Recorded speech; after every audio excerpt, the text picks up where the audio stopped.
Play, খেলা মানে কি প্লে। তাহলে এখানে কে কাজটি করে প্রথমে জানবো, কে কাজটি করে, আমি করি। তাহলে আমি হলো কি সাবজেক্ট, তাহলে আই হয়ে গেল, পেয়ে গেলাম আমরা সাবজেক্ট। এরপরে আমাদেরকে কি খুঁজতে বলেছে, ভার্ব। এরপর আমাদের কি খুঁজতে হবে, ভার্ব খুঁজতে হবে। তাহলে এখানে দেখো ভার্ব কি আছে, বলে দিলাম একটু প্লে, তাহলে প্লে মানে তো খেলা, তাহলে আই প্লে। এবারে আমরা বলবো অবজেক্ট কিভাবে খুঁজতে হয়। আমরা যদি প্রশ্ন করি যে আমরা কি খেলি, তারপরে যে অ্যান্সারটা আসবে সেটা হয় অবজেক্ট, ফুটবল খেলি। তাহলে এখানে হয়ে গেল ফুটবল। কঠিন? তাহলে হয়ে গেল আই প্লে ফুটবল, আমি ফুটবল খেলি, আই প্লে ফুটবল। আমি ক্রিকেট খেলি, আই প্লে ক্রিকেট। আমি ব্যাডমিন্টন খেলি, আই প্লে ব্যাডমিন্টন। তাহলে ইজিলি ভাবে তোমরা আরো যা যা খেলার থিংস আছে, তোমরা যদি খেলে থাকো প্রতিদিন বা প্রতিদিনের তোমাদের খেলার কোনো কিছু অভ্যাস আছে, তোমরা তো হ্যালো স্টুডেন্ট, তোমরা সবাই কেমন আছো, আশা করি ভালো আছো। আজকে নিয়ে চলে এসেছি তোমাদের জন্য একটা বাম্পার টপিক, টেন্স, ইংরেজির পিলার। টেন্স যদি না জানো কিন্তু তাহলে তুমি কিন্তু ইংরেজিতে ভালোভাবে কিন্তু না পারবে কথা বলতে, না পারবে কোনো ভালোভাবে বাক্য গঠন করতে, আর বা কোনো কাউকে তুমি পড়াচ্ছ কোনো জিনিস, সেই জিনিসটাকে ভালোভাবে এক্সপ্লেন করতে। টেন্স কিন্তু আমাদের অত্যন্ত গুরুত্বপূর্ণ একটা টপিক, তাই আমাদের টেন্স জানা দরকার। এই একটা ক্লাসের মধ্যে যে আমি টেন্সটা শেষ করে দেবো সেটা নয়, একটা ক্লাসের মধ্যে কিন্তু কোনোদিনই কভার করা যাবে না। এর জন্য আমাদের অনেকগুলো ক্লাস করতে হবে পরপর। তো তার জন্য তোমাদেরকে কি করতে হবে, প্রতিদিন নিয়মিত ক্লাস করতে হবে, এবং তার সাথে তোমরা খাতা পেন বের করে নাও এবং এই টপিকটা নিয়ে শুনতে থাকো এবং ভালোভাবে বাড়িতে প্র্যাকটিস করতে থাকো। তোমাদের টেন্স ডেফিনেটলি স্ট্রং। তো আর বেশি না দেরি করে আমি টপিকে চলে যাচ্ছি। এই যে টেন্স, প্রথমে আমাদেরকে জানতে হবে যে টেন্স কি, টেন্স কয় প্রকার, কি কি। টেন্স, টেন্স কথাটির অর্থ হচ্ছে ক্রিয়ার কাল। এই টেন্স শব্দটি একটা ল্যাটিন শব্দ টেম্পাস থেকে এসেছে, যার অর্থ টাইম, আর টাইম মানে কি সময়। তাহলে ক্রিয়ার কাল। প্রথমে আমাদের জানতে হবে যে টেন্স কয় প্রকার। টেন্স তিন প্রকার, প্রেজেন্ট টেন্স, পাস্ট টেন্স আর ফিউচার টেন্স। প্রেজেন্ট টেন্স কাকে বলে, প্রেজেন্ট মানে হচ্ছে কি না বর্তমান কাল, আর পাস্ট, পাস্ট মানে কি কাল, অতীত কাল, আর ফিউচার মানে ভবিষ্যৎ কাল। প্রেজেন্ট টেন্স মানে কি, যে সকল ঘটনাগুলি বর্তমানে হচ্ছে বা বর্তমানে হয়েছে বা বর্তমানে হয়, সেই রকম কিছু ঘটনা বোঝাতে আমরা প্রেজেন্ট টেন্সের ব্যবহার করি। তারপরে চলে আসি পাস্ট টেন্স। পাস্ট টেন্স কথাটির অর্থ কি, পাস্ট টেন্স মানে যেগুলো আমাদের অতীতে অলরেডি হয়ে গেছে, সেই রকম কিছু কাজকর্ম বোঝাতে আমরা এই পাস্ট টেন্সের ব্যবহার করি। রয়ে গেল ফিউচার টেন্স। ফিউচার টেন্স হলো আমরা ভবিষ্যতে যে কোনো কাজ করব বা ভবিষ্যতে কোনো কিছু হবে, এরকম কিছু বোঝাতে কিন্তু আমরা এই ভবিষ্যৎকালে ব্যবহার করি। যেমন ধরো আজ তোমাদেরকে আমি ইংরেজি গ্রামারের টেন্স পড়াচ্ছি, তাহলে এখন আমি কাজটা করছি, তাহলে এটা কোন টেন্স, প্রেজেন্ট টেন্স। আমি তোমাদের এর আগে নাউন শিখিয়েছি, তাহলে এটা কোন টেন্স, শিখিয়ে দিয়েছি অলরেডি, কাজটা হয়ে গেছে আমার, ঠিক আছে, তাহলে পাস্ট টেন্স। এবং আমি এর পরেও তোমাদের জন্য ভালো ভালো ক্লাস দেব, তাহলে এটা কোন টেন্স, ফিউচার টেন্স। তার মানে এখানে দেখলে কালের একটা পরিবর্তন ঘটলো, এখন একটা কাজ হচ্ছে, আগে একটা হয়েছিল আর পরে একটা হবে। তাহলে প্রেজেন্ট মানে বর্তমান, পাস্ট মানে অতীত, আর ফিউচার মানে ভবিষ্যৎ। এই টপিকটা অনেকেই খুব জটিলভাবে নেয়, কিন্তু এতটাও এটা টাফ নয়, যদি ঠিক মতোভাবে বোঝো ব্যাপারটাকে ভালো করে। ইংরেজি গ্রামার বারবার শেখার নয়, একবার শেখো, ভালোভাবে শেখো। তাই কান খোলা রেখে ভালো করে এই ভিডিওটা দেখতে হবে। তো চলো প্রথমে আসি আমরা প্রেজেন্ট টেন্স। এই প্রেজেন্ট টেন্স কয় প্রকার, প্রেজেন্ট ইনডেফিনাইট, তারপর হয়ে গেল প্রেজেন্ট কন্টিনিউয়াস, তারপর present perfect, and then present perfect continuous.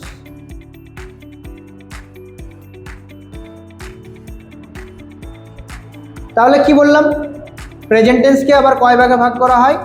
4 ভাগে ভাগ করা হয়।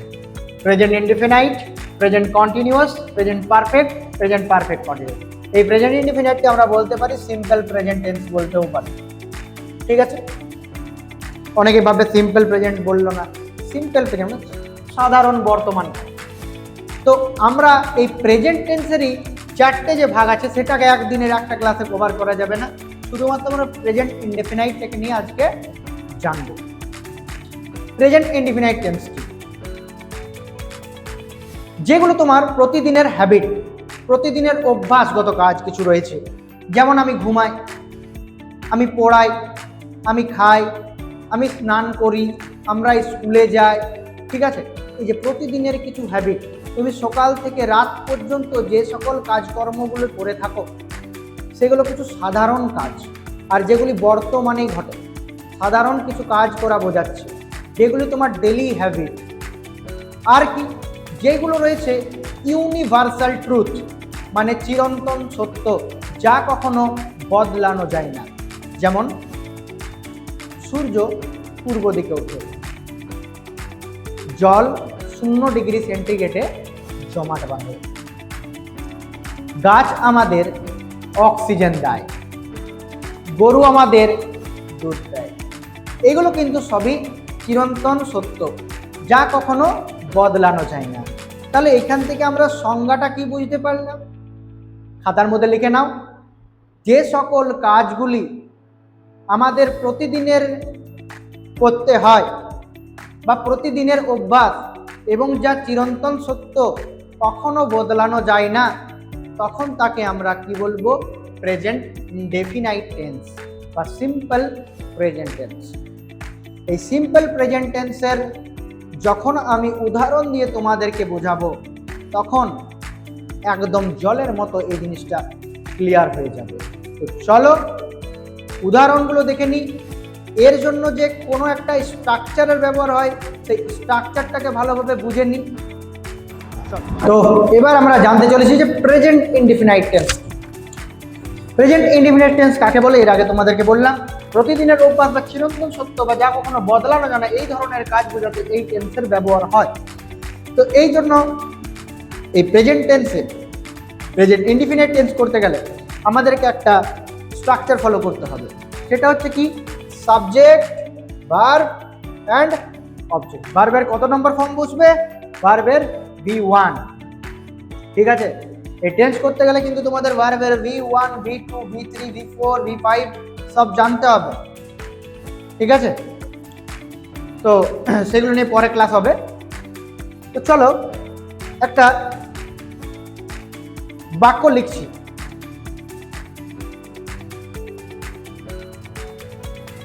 আমি ভাত খাই।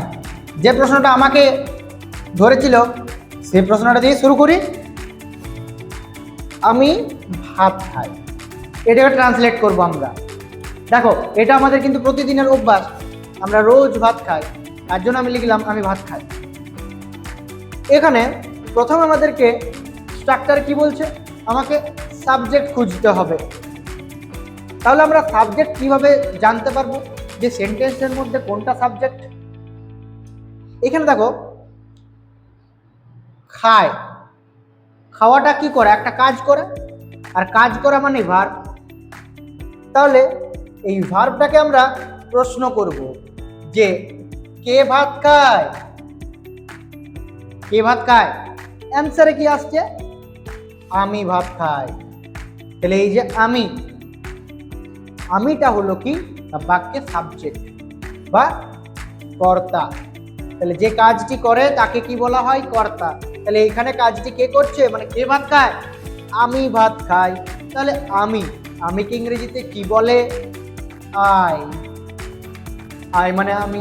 এরপরে কি বলেছে আমাদের? V1 মানে ভার্বের 1 নাম্বার ফর্মটা বসাতে বলেছি। এখানে ভার্ব কে ছিল একটু আগেই বললাম, খায়। খাওয়াটা একটা কাজ করা, কোনো কিছু কাজ করা মানেই ভার্ব। তাহলে খাইকে ইংরেজিতে কি বলে? ইট বলে। কি বলে? ইট। তাহলে আই ইট। এবারে কি খায়? বেঁচে রয়েছে আমাদের অবজেক্ট, যেটাকে কি বলা হয়? কর্ম। অবজেক্ট কি খায়? ভাত খায়। হয়ে গেল রাইস। তাহলে আই ইট রাইস। তাহলে এবার থেকে বলতে পারবে তো আমি ভাত খাই, তার ট্রান্সলেট করলে কি হবে? I eat rice. এটা কোন টেন্স? সিম্পল প্রেজেন্ট টেন্স বা প্রেজেন্ট ইনডেফিনাইট টেন্স। চলো আরো কিছু সহজ সহজ এক্সাম্পল দিয়ে আমরা শুরু করি। দেখতেই পাচ্ছ যে আমি প্রেজেন্ট ইনডেফিনাইট টেন্সকে বোঝানোর জন্য তোমাদেরকে 3 রকম ভাবে জিনিসটাকে সাজিয়ে দিয়েছি। একটা হ্যাঁ বাচক, একটা না বাচক, একটা প্রশ্নবাচক। অ্যাফার্মেটিভ সেন্টেন্সে, নেগেটিভ সেন্টেন্সে, কোয়েশ্চেনে কিভাবে করতে হয়। তো চলো এক্সাম্পলগুলো দেখে নাও এবং ভালোভাবে বোঝার চেষ্টা করো যে আমি কিভাবে স্ট্রাকচারটাকে ইউজ করে এই সেন্টেন্সগুলোকে গঠন করছি। তো প্রথমে সেন্টেন্সটাকে দেখো, আমি ফুটবল খেলি। তো এখানে আমাকে প্রথমে বলেছি কি খুঁজতে হবে? যে সাবজেক্ট কে আছে। দেখো এখানে ফর্মুলাতে লেখা আছে সাবজেক্ট প্রথমে। তাহলে আমি ফুটবল খেলি, এখানে ভার্ব কি? ভার্ব হলো কোনো কিছু কাজ করা। খেলি, খেলাকে বলা হয় প্লে। খেলা মানে কি? প্লে। তাহলে এখানে কে কাজটি করে প্রথমে জানবো। কে কাজটি করে? আমি করি। তাহলে আমি হলো কি? সাবজেক্ট। তাহলে আই হয়ে গেল, পেয়ে গেলাম আমরা সাবজেক্ট। এরপর আমাদেরকে কি খুঁজতে বলেছে? ভার্ব। এরপর আমাদের কি খুঁজতে হবে? ভার্ব খুঁজতে হবে। তাহলে এখানে দেখো ভার্ব কি আছে বলে দিলাম একটু আগে, প্লে। তাহলে প্লে মানে তো খেলা। তাহলে আই প্লে। এবারে আমরা বলবো অবজেক্ট কিভাবে খুঁজতে হয়। আমরা যদি প্রশ্ন করি যে আমরা কি খেলি, তারপরে যে অ্যান্সারটা আসবে সেটা হয় অবজেক্ট। ফুটবল খেলি। তাহলে এখানে হয়ে গেল ফুটবল। কঠিন? তাহলে হয়ে গেল আই প্লে ফুটবল। আমি ফুটবল খেলি, আই প্লে ফুটবল। আমি ক্রিকেট খেলি, আই প্লে ক্রিকেট।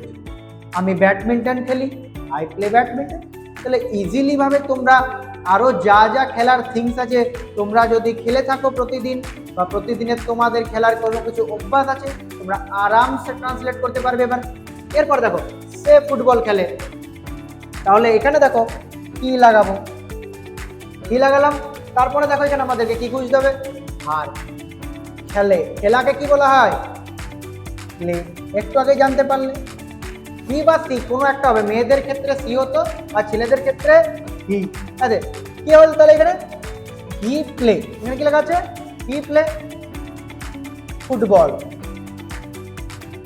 এবারে বলো এখানে কি ভুল আছে? আমি কি বললাম? যেগুলো থার্ড পারসন সিঙ্গুলার নাম্বার তার সঙ্গে কি যুক্ত হয় ভার্বে? এস বা ইএস। যখন দেখবো আমাদের subject third person singular number আছে, কোনগুলো থার্ড পারসন সিঙ্গুলার নাম্বার? হি, সি, ইট আর কোনো নেম যদি থাকে। ঠিক আছে, তাহলে এখানে আছে হি প্লেস ফুটবল। এখানে তাহলে কি হয়ে যাবে? He plays football. এখানে হয়ে গেল তাহলে কি? He plays football. এখানে এস যুক্ত হলো। তাহলে চলো তারপরটা দেখো, সে ফুটবল, তারা ফুটবল খেলে। তাহলে কারা ফুটবল খেলে? প্রশ্ন করলে অ্যান্সার পাচ্ছি তারা। তাহলে দে। খেলাকে কি বলে একটু আগে জানতে পারলাম, প্লে। আর এখানে চলে এলো ফুটবল। কি খেলে? অবজেক্টটা কি? ফুটবল। আমরা ফুটবল খেলি। তাহলে এখানে কি হবে? তারা ফুটবল খেলে, আমরা। আমরা হলো সাবজেক্ট। উই। আমাদেরকে বেসিক কতগুলো প্রোনাউন কিন্তু জানতেই হবে, যেমন I, who, we, he, she, you, it, they, their, এগুলো মোটামুটি জানতে হবে। তাহলে আমরা, উই। খেলাকে কি বলে এখনই জানলাম, প্লে। খুব কঠিন? তাহলে আমি ফুটবল খেলি, আই প্লে ফুটবল। সে ফুটবল খেলে, হি প্লেজ ফুটবল। তারা ফুটবল খেলে, দে প্লে ফুটবল। আমরা ফুটবল খেলি, উই প্লে ফুটবল। এবারে বলছো তুমি ফুটবল খেলো, তাহলে কি হবে? You play football. আমরা কিন্তু ভুল করেও আইএনজি যুক্ত করব না। যেখানে সেখানে এস ইএস যুক্ত করব না, ইডি যুক্ত করব না। আমাদের স্ট্রাকচারে বলা আছে সাবজেক্ট ভার্বের V1 আর অবজেক্ট বসাবো। তাহলে দেখো এবারে দিয়েছি রাহুল ফুটবল খেলে, তাহলে নেম চলে এসছে, দেখো রাহুল প্লে, আর তার সঙ্গে যুক্ত হয়ে গেল এস, প্লেজ ফুটবল। কি বললাম, বিসি ইট আর নেম যদি থাকে তাহলে আমাদেরকে কি করতে হবে, এস আর ইএস বাবা যুক্ত করতে হবে। এরপরে দেখো আমি ফুটবল খেলি না, এবার হয়ে গেল না। যখনই আমরা প্রেজেন্ট ইনডেফিনাইট টেন্সে না বাচক করব তখন তার জন্য আমাদেরকে do not or does not use করতে হবে। ডু নট কাদের জন্য, যেগুলো থার্ড পারসন সিঙ্গুলার নাম্বার নয়, তার মানে যেগুলো সেকেন্ড পারসন, যেগুলো ফার্স্ট পারসন। তাহলে ফার্স্ট পারসন মানে আমরা জানি আই আর উই, সেকেন্ড পারসন মানে কি ছিল, ইউ, যে শুনছে আমার কথা, তুমি বা তোমরা শুনছো, তাহলে ইউ। তাহলে দেখো আমি ফুটবল খেলি না, I do not play football, খুব কঠিন। সে ফুটবল খেলে না, third person singular number, he বা she does not play football, হয়ে গেল, হি বা she does not play football হবে। এখানে ইএসটা চলে এলো, প্লেজের ইএসটা বা এসটা কোথায় চলে এলো, এই ডু এর সঙ্গে বসে গেল থার্ড পারসন সিঙ্গুলার নাম্বারের জন্য। তারপরে দেখো তারা ফুটবল খেলে না, তাহলে they do not play football. এটা তো থার্ড পারসন সিঙ্গুলার নাম্বার নয়, প্লুরাল নাম্বার, ঠিক আছে। আমরা ফুটবল খেলি না, we do not play football. বুঝতে পারছো তো কতটা ইজি। এর আগে তোমরা হয়তো অন্য কোথাও শিখেছো, জিনিসটাকে এতটা কঠিন লাগতো, কিন্তু আমার মনে হয় না যে এইভাবে শিখলে এই জিনিসটা কঠিন লাগতো। চলো, তুমি ফুটবল খেলো না, তাহলে তুমি কে খেলে না ফুটবল, তুমি মানে ইউ সাবজেক্ট পেয়ে গেলাম। তারপর ভার্ব বসাতে হবে আমাদেরকে, তার আগে আমাদেরকে না বাচক করার জন্য ডু নট বসাতে হবে, you do not play football. তারপরে দেখো রাহুল ফুটবল খেলে না, তাহলে এখানে কি হয়ে যাবে, রাহুল, এটা তো থার্ড পারসন সিঙ্গুলার নাম্বার, নাম বোঝাচ্ছে, নাম মানে ডাজ নট, তাহলে কি হবে, ডাজ নট প্লে ফুটবল। ভার্বের পরে অবজেক্ট বসিয়ে দিলাম, ঠিক আছে। এগুলো লেখা যদি দেখতে অসুবিধা হয় আমি নিজে সাবটাইটেল দিয়ে দেবো, চিন্তা নেই তোমাদের। আমি কি ফুটবল খেলি, এবারে নিজেকে নিজে প্রশ্ন করছে আমি কি ফুটবল খেলি। তাহলে প্রশ্ন করার জন্য কি করতে হবে আমাদেরকে, প্রথমে চলো লিখে দিই আমি খেলি, তাহলে আই প্লে, কি খেলি, ফুটবল খেলি। প্রথমে লিখে দিলাম আমি খেলি ফুটবল, ঠিক আছে। এরপরে আমাদেরকে কি করতে হবে, প্রশ্ন করার জন্য না বাচকে যেমন ডু নটটা সাবজেক্টের পরে ব্যবহার হতো, সেই ডুটাকে আমি এইখানে বসি, বাস হয়ে গেল। Do I play football, do I play football. এগুলো কি না ইয়েস নো কোয়েশ্চেন, আমরা যেগুলো করছি এখন ইয়েস নো করছি, এরপরে আমরা WH করব, ঠিক আছে। চলো, সে কি ফুটবল খেলে, তাহলে এখানে আমরা লিখে দিই সে ফুটবল খেলে, she he play football. Third person singular number কিন্তু, তার জন্য এখানে কি হয়ে গেল, ডাজ হয়ে গেল, কি ডাজ, আর এটাকে আমি স্মল এ করে দিই, ডাজ হি প্লে ফুটবল। তারা কি ফুটবল খেলে, তারা কি ফুটবল খেলে, চলো এখানে লিখি দে প্লে ফুটবল। এই যে তার আগে এখানে লাগিয়ে দিলাম ডু, হয়ে গেল do they play football, do they play football. তারা কি ফুটবল খেলে, জিজ্ঞাসা করছো তারা কি ফুটবল খেলে, আমরা কি ফুটবল খেলি, আমরা কি ফুটবল খেলি জিজ্ঞেস করছি এবার আমার নিজেকে। তাহলে কি হবে, উই প্লে ফুটবল, এখানে লাগিয়ে দিলাম do, do we play football. তুমি কি ফুটবল খেলো, ডু ইউ প্লে ফুটবল। তুমি কি ক্রিকেট খেলো, ডু ইউ প্লে ক্রিকেট। তুমি কি ক্যারাম খেলো, ডু ইউ প্লে ক্যারাম। ঠিক আছে, রাহুল কি ফুটবল খেলে, তাহলে কি হবে, ডাজ, এখানে হয়ে যাবে আবার does, does Rahul play football?